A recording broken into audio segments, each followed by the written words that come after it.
by Ryan Briscoe. This is the 8th race that Ryan has led this season, his 4th time in 5 oval races. And Bob, the way that Ryan Briscoe was able to foil that attempt by Andretti, hit the overtake himself. He did it to try and get that lead back, and it was successful. A little defensive move. We heard Robbie talk about the tire ramps and kickups that give you that little extra nugget of downforce, he said. These two guys right here, Briscoe and Andretti, neither of them have it, so it may make it a little tougher for Marco to get up on that high side, but you know these guys are fast. Look at Marco's car just move around on the seams of the racetrack there. Very violent, really. We have several of the girls. In fact, all 5 of the girls are running right together. Danica's leading Anna Beatrice. Then we have Sarah Fisher, Milka Duno, and Simona Di Silvestro. And Jay Howard is there, too.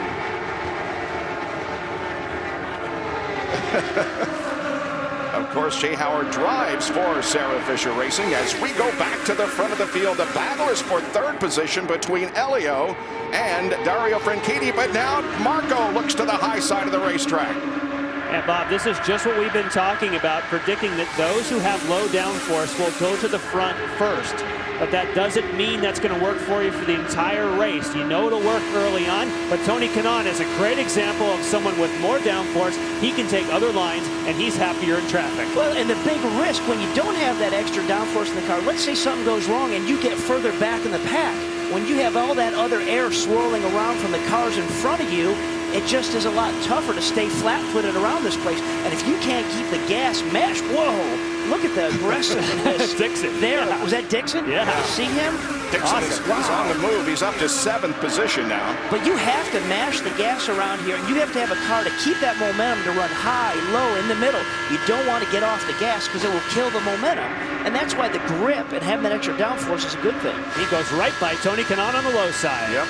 Scott Dixon started this race in 15th position. That is his worst start since 2005.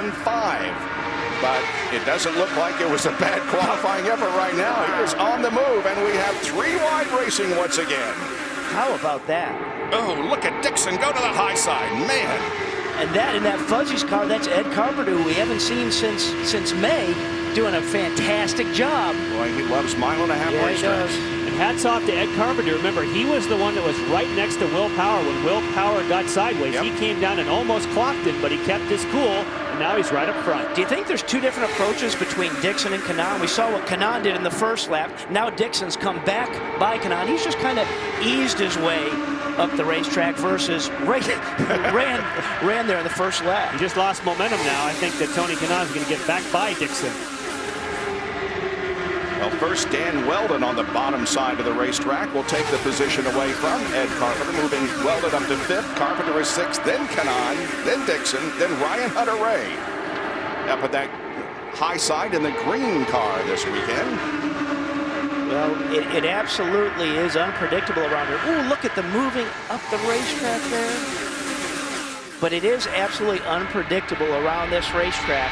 And the one thing that just adds to that is if you're back in the pack, if you're 5th or 6th, you want to run hard, but you know that guy at the front, he can't break away. Nobody can break away totally and cut you off. You always have a shot to get back up in that lead pack at this facility. Ed Carpenter has only run the Indianapolis 500 this year. This is his 2nd start in the IZOD IndyCar Series as we go on board with Ryan Hunter-Ray. Lindy?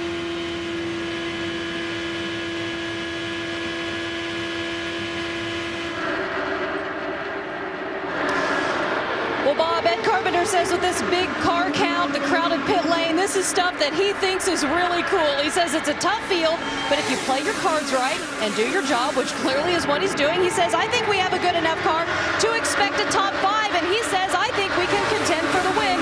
Bob, this is his 101st career series start. Like to see Ed back in the series full-time next year. He's running for Vision Panther Racing in the Fuzzy's Vodka sponsored car from Fuzzy Zeller from New Albany, Indiana.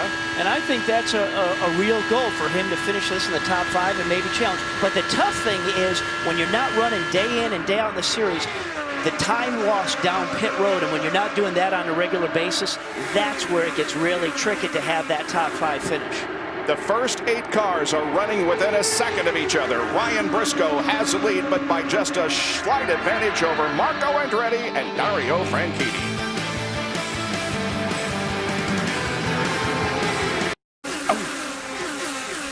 just doesn't get much better than this, does it? Look at this 5-car battle for the lead.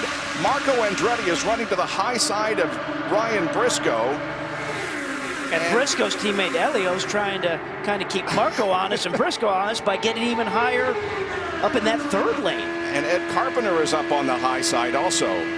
When you see that speed there of Marco Andretti, their overall lap times have dropped 2 miles an hour as soon as they went 2 by 2. When they were running more single file, they're running 2:14. Now they're down to 2:11, 2:12. It's slowed it down. Everyone else is packing up behind. I was going to say, the people that makes really happy is when you're back about 8th back and you see 2, 2, 2 all lined up in front of you like, here we come, guys. Here we come. We're going to be part of this party.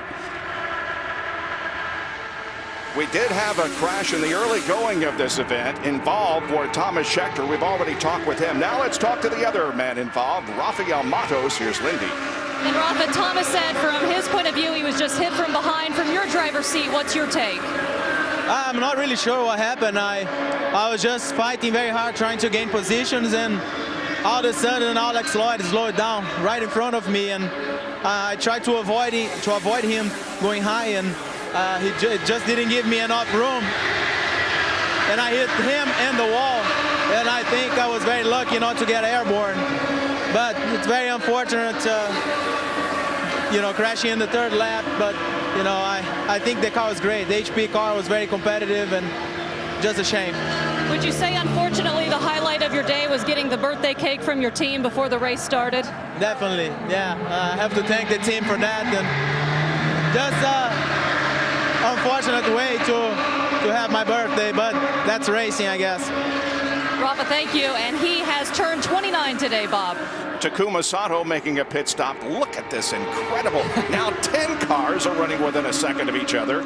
Marco Andretti has not been, he has led 2 laps, but Ryan Briscoe right now is in front. After practice last night, which was only a half hour, I said then that I thought Marco was going to have a really strong race and a good race car tonight. And he's able to hang on to it on low downforce. As soon as they went back to single file, Robbie, right up to 2:14.6. 3 miles an hour, bam, as soon as they get in line. Yep, as soon as you get side by side.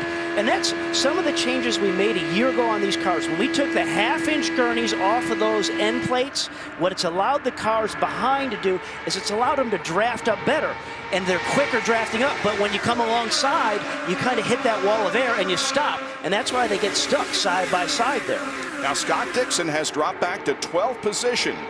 As we keep a look on the battle for the overall championship, we'll tell you that Will Power is running in 6th position. Now he goes, Scott Dixon does, to the inside of Ryan Hunter-Reay and take that position, and also gets by Graham Rahal. See how quick that happened? Just 2 spots like that. I mean, when one guy just in front of you has to lift off that gas just a little bit and you have momentum and you haven't lifted, that's how quick things can flip-flop around here. And it just makes it just absolutely intense from the cockpit. Hey guys, while we're watching Scott Dixon, let me tell you what I think he is doing. He's so renowned, he and Mike Hull, for doing this. They keep counting Dixon down to his first pit stop. Remember I told you one of the things when you're calculating your race, you need to make fuel? Scott Dixon right now, as I'm looking at his telemetry, is doing just that. They want to know how much fuel they've got. They know this is all parry and thrust right now. Meanwhile, up front with Ryan Briscoe and Marco Andretti, guys, I find it interesting. Briscoe seems to have much better speed when he's in 5th gear. Marco Andretti seems to have better speed when he is in 6th gear. What's up with that? Of course, Jack, you can choose whatever ratio you want to go in either of those slots. Typically, your 6th gear is when you're drafting. Your 5th gear is when you're leading. So you would expect that Ryan Briscoe would be in 5th, and behind, as he gets a draft, Marco Andretti would be in 6th. Well, Jack was guessing what was going through Scott Dixon's mind. I went down to Mike Hull and asked him what's happening. He said, Robbie, it's nothing. And he pointed up to the board.